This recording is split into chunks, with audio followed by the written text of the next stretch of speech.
aqui, Flamengo e Cruzeiro pelo Brasileirão, jogo no Maracanã, líder contra vice-líder. Flamengo pode abrir 7 pontos de vantagem na liderança se ganhar. Vai ser um jogão. Deixa eu falar com o Fábio Jupa. Ô Jupa, rolou parabéns hoje aí no Flamengo, cara? Parabéns, 1 ano de Felipe Luiz no comando. Boa tarde pra você, Escobar, boa tarde pra todo mundo. Flamengo se reapresentou hoje um pouquinho mais cedo aqui no Ninho do Urubu, né? Depois da folga após a vitória sobre o Corinthians. Hoje foi um dia de reavaliações físicas e início da preparação para o jogo de quinta-feira contra o Cruzeiro. Com exceção do volante Pulgar, que está em fase final de recuperação de uma fratura no pé direito, tá todo mundo à disposição para o jogo de quinta. O lateral esquerdo Ayrton Lucas, que cumpriu suspensão contra o Corinthians, ele volta à lista de relacionados. Agora há pouco, Escobar, Felipe Luiz foi homenageado pelo clube e recebeu uma plaquinha por ter completado 1 ano no comando do Flamengo, né? Depois do Jorge Jesus, que passou por aqui entre 2019 e 2020, ele foi o primeiro treinador a passar esse período no comando. E depois um pouco antes do Felipe Luiz, teve entrevista do meia Carrascal, que jogou muito bem contra o Corinthians e se colocou aí na briga por uma vaga no lado direito do ataque com o Gonzalo Plata e o Luiz Araújo. O Carrascal, ele disse que está muito feliz com o momento que ele está vivendo no Flamengo, está bem adaptado. Disse também que ele pode jogar em qualquer posição que o Felipe Luiz quiser e fez um afago ao Arrascaeta. Disse que foi muito bom jogar com o Arrascaeta, que ele tem muita qualidade. Ele que chegou, né, para ser o substituto do Arrascaeta. Volto com você, Escobar. Ele pode também ser o substituto. Joga mesmo, hein? Carrascal entrou muito bem. Fábio Jupa, notícia de lupa. Um abraço pra você. Isso é muito incomum. E claro, se você não for letal, você vai morrer na caça, na selva, Pedrosa. O Flamengo não fica nas cordas. Ele é um time que raramente fica nas cordas.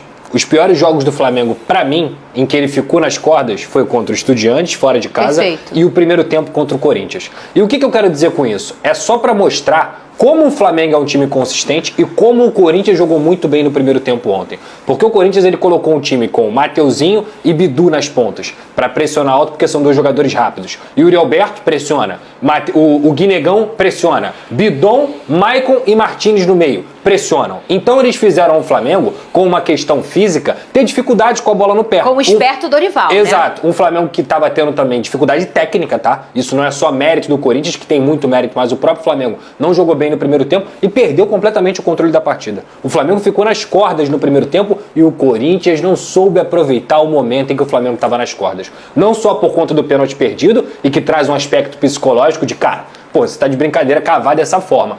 E eu tava num programa hoje com o Djalma e ele falou assim, o Djalma cavava muito em pênalti, né? Ele falou assim, o Yuri Alberto, ele não tomou a decisão errada. Ele errou o gesto técnico. Porque o Rossi, ele tava caído. Quando ele chuta o chão, como o Veneto Vamos botar na tela? E ele cava de forma errada, olha a força que a bola vai. Gente, pra você que não viu, olha o que aconteceu. Um pênalti, estava 0-0 ainda no primeiro tempo e o Yuri Alberto fez isso aí, uma cavadinha errada, né? A bola, ela ia bater no chão antes de entrar. Ou seja, errado, ele errou a cavadinha, ele não errou a escolha da batida. E é até legal a gente trazer isso, porque é uma coisa muito interessante. Cara, não dá pra ficar crucificando o atleta que ele bateu sério ou que ele não bateu. Ele cometeu um erro, que poderia ter sido um erro batendo forte, ou poderia ter sido um erro na cavadinha. Ali ele cometeu um erro técnico. E o próprio Yuri Alberto, no primeiro tempo, perde um monte de chance, porque ele fica abalado psicologicamente. Aí no segundo tempo, meu amigo, a gente tá falando aqui de um time que tem não só um grande treinador, mas um grande elenco. O elenco do Flamengo propõe esse tipo de oportunidade para você. Se você não matar jogo contra o Flamengo, vai entrar no segundo tempo o Jorginho, vai entrar o Luiz Araújo, vai entrar o Danilo, vão entrar jogadores que são capazes de mudar uma partida no curso dela. E aí o Arrascaeta, que sempre aparece em jogo grande, mais uma vez chegando ao seu 19º gol na temporada aí, temporada mais artilheira dele, aparece para ser o craque, para ser o cara que destrava o jogo. Porque aquela bola ali, gente, parece que é fácil, mas não é. Ele tem 3 jogadores rodeando ele dentro da área, ele domina com uma perna e bate com a outra numa fração de segundos. E por isso que ele é o melhor jogador da América do Sul hoje em dia. Então o Flamengo, a partir daquele gol ali, tava claro para mim. Eu não sou Flamengo, mas eu conheço um pouquinho.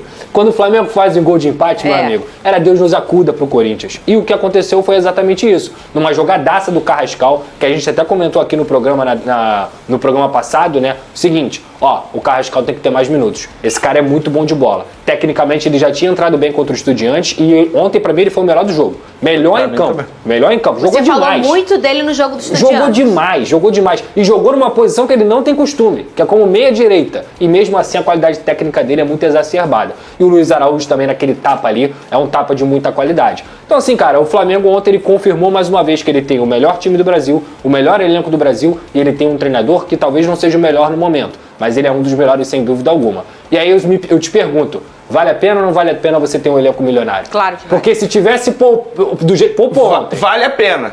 Desde que tenha um treinador que sabe utilizar esse elenco milionário. Mas esse que é o ponto, né, E Vini? o Felipe Luiz sabe. Ele Flamengo... sabe e muito. Sabe por que ele sabe? Porque o Carrascal, pra mim, é um baita exemplo para esse debate aqui. Porque o Carrascal ele veio para ser o reserva imediato do Arrascaeta. Mas o que o Felipe Luiz entendeu no dia a dia?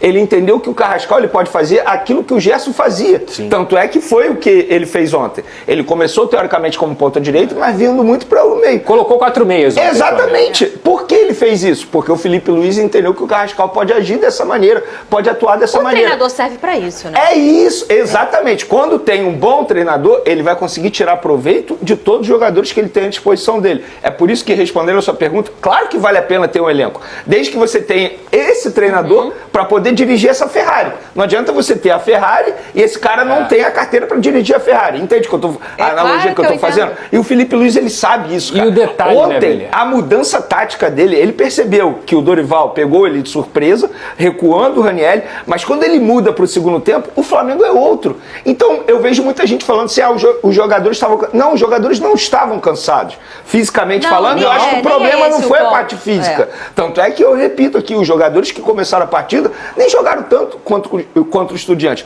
O grande problema no primeiro tempo do Flamengo e a mudança da água para o vinho é a parte tática. E é aí que eu quero elogiar o Felipe Luiz, porque ele entendeu isso e soube rapidamente melhorar, ajustar. Porque tem treinador que pode até entender, mas até você ajustar na base da conversa 15 minutos de intervalo é geralmente muito difícil. É assim.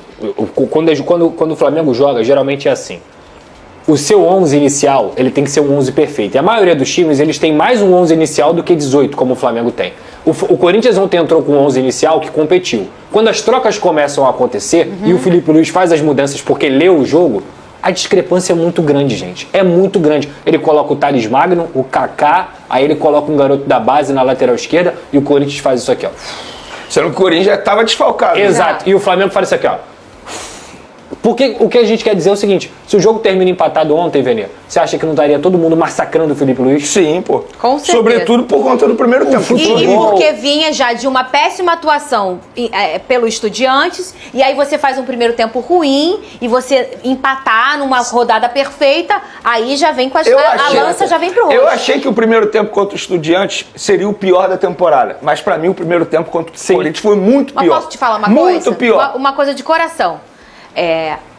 Ainda terão muitos tempos em que o Flamengo não vai jogar bem daqui pra frente. Não, mas porque a vai questão começar não é a acontecer jogar bem. isso. A questão... Mas se ele for efetivo, é porque ontem estava irreconhecível. Mas estava irreconhecível pra mim por conta dessa justificativa, pela parte tática e não por conta dos jogadores do Flamengo. Concordo. Mas sabe, você lembra o que eu falei pra vocês aqui? E eu levo muito, assim, muitos anos que a gente vai vivendo de futebol, a gente vai vendo que tem umas coisas que elas não são novas. A gente só acaba esquecendo. Eu falei aqui, o Estudiantes pegou o macete para neutralizar o Flamengo. Talvez o Felipe Luiz demorou mais para digerir. Por ser uma Libertadores, um jogo fora de casa e tudo mais, e era uma eliminação. Agora, num jogo de brasileiro, ele tem mais tranquilidade de chegar no segundo tempo e falar assim, o que eles fizeram para me neutralizar? Eu vou ter que retocar isso. Isso vai acontecer mais vezes, porque era uma coisa nova e agora não é mais. Então, as pessoas já começam a entender qual é o ponto fraco. Todo time, seja ele qual for, tem um ponto fraco. E aí, os times adversários vão precisar descobrir. E aí, esse ponto fraco do Flamengo, essa marcação na linha alta, essa pressão, você já começa a estrangular a saída, isso já deixa o Flamengo com menos oxigênio, já vai causando mais erros no Flamengo. Então, assim, a gente vai ver ainda, e eu vou falar isso pro torcedor rubro-negro, daqui pra frente, alguns tempos assim, o Flamengo vai performar pior.